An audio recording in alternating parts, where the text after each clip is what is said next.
पहिला तिमी खाऊ। तपाईको हातबाट? नखाने। किन मैले छोको खानु हुँदैन? त्यस्तो भन्न खोजेको होइन। अनि कस्तो त? तपाईले खुवाइदिएको मैले कसरी खाने भन्नु त? मुख आगने अनि गम गम खाने। अनि मैले खाइदिएको तपाईको भाइ जुठो हुन्छ नि त। भिडियो मन पनि शेयर पनि गरिदिनु होला। ल छिटो आगा र।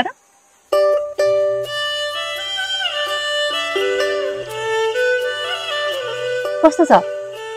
मिठो छ। खानु अब तपाई। कस्तो खानु हो रहेछ र? मैले तिमीलाई खान दिएपछि तिमीले चाहिँ मलाई खान दिनु पर्दैन? हजुर।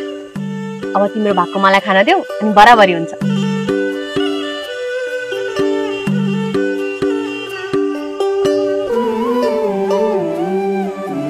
कस्तो छ? हलवा मिठो हो कि तिम्रो हात मिठो हो थाहै भएन।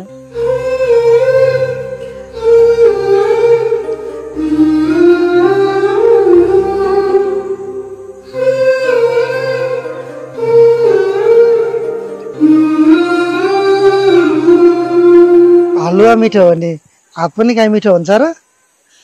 ए भान्जीहरु यहाँ पो आएर खान थाल्नु भएछ त। तपाईलाई थाहा छ आमा, अनुले आफ्नो भागको मलाई खुवाइदिनु भयो, मैले मेरो भागको अनुलाई खुवाइदिएको है। अरूले खुवाउँदा त झन् मिठो हुँदो रहेछ। ल आ गर्नु त। ल ल ल कहाँ तेरो जोठो भान्जीलाई खुवाउन लाग्यो?